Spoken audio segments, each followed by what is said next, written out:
Rapat paripurna DPR RI yang ke-6 tahun sidang 2023-2024 telah mengesahkan Undang-Undang tentang APBN tahun anggaran 2024. Jadi secara rinci DPR dan pemerintah telah menyetujui APBN di 2024 di mana defisit diberi anggaran sebanyak 522,8 triliun rupiah atau setara dengan 2,29% dari produk domestik bruto. Selain dari itu, juga ada pendapatan negara yang diberi anggaran 2.802,3 triliun rupiah. Ada juga pembiayaan negara yang diberi anggaran 522,8 triliun rupiah. Dan terakhir, ada juga pembelanjaan negara yang diberi budget atau anggaran sebesar 3.325,1 triliun rupiah. Di tahun 2024, DPR dan pemerintah menyepakati 6 sektor yang mendapatkan anggaran prioritas. Di nomor 1 adalah pendidikan dengan anggaran sebesar 665 triliun rupiah. Nomor 2, perlindungan sosial dengan 493,5 triliun rupiah. Nomor 3, infrastruktur dengan 422,7 triliun rupiah. Diikuti dengan kesehatan, ketahanan pangan, serta hukum dan HANKAM.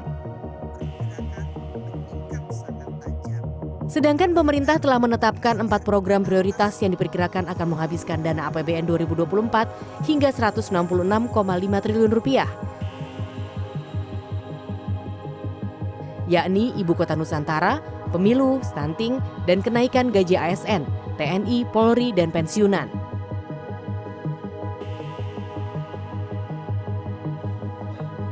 Menurut Kementerian Keuangan, postur APBN 2024 diharapkan bisa menciptakan transformasi ekonomi yang lebih produktif. Namun rancangan APBN tersebut harus disertai dengan reformasi fiskal secara keseluruhan. Makanya harus ada disertai dengan reformasi fiskal yang holistik. Sisi pendapatannya harus didorong menjadi lebih optimal, sesuai dengan kapasitas ekonominya. Tapi belanjanya harus diperkuat juga agar tadi spending better. Jadi kita ingin yang belum efisien diefisienkan, hasil efisiensinya digunakan untuk fokus yang prioritas saja. Tapi dikontrol hasilnya, quality controlnya diperbaiki agar berbasis pada hasil kan gitu.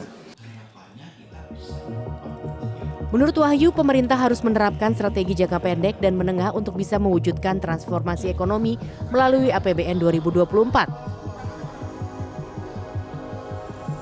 Strategi jangka pendek termasuk menjaga inflasi, menekan angka kemiskinan ekstrim, dan stunting. Sedangkan strategi jangka menengah mencangkup transformasi sumber daya manusia yang unggul dan produktif. Inilah mengapa pendidikan dan perlindungan sosial menjadi 2 sektor dengan anggaran terbesar dalam APBN 2024.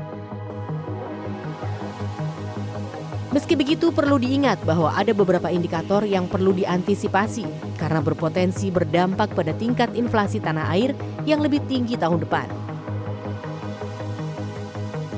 Salah satunya adalah pergerakan harga minyak dunia yang dinamis dan adanya potensi inflasi pangan akibat dampak fenomena El Nino di dalam negeri.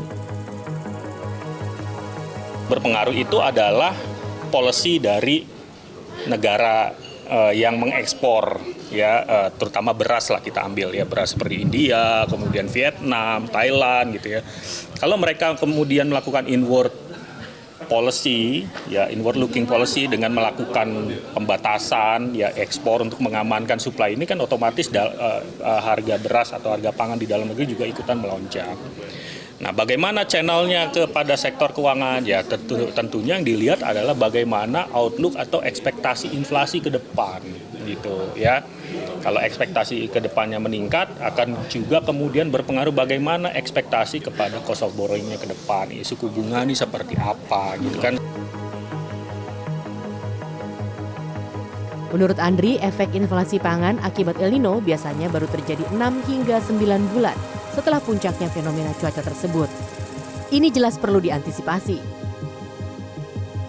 Karmel Mursalim, Lastonga Pebro, Jawa Barat.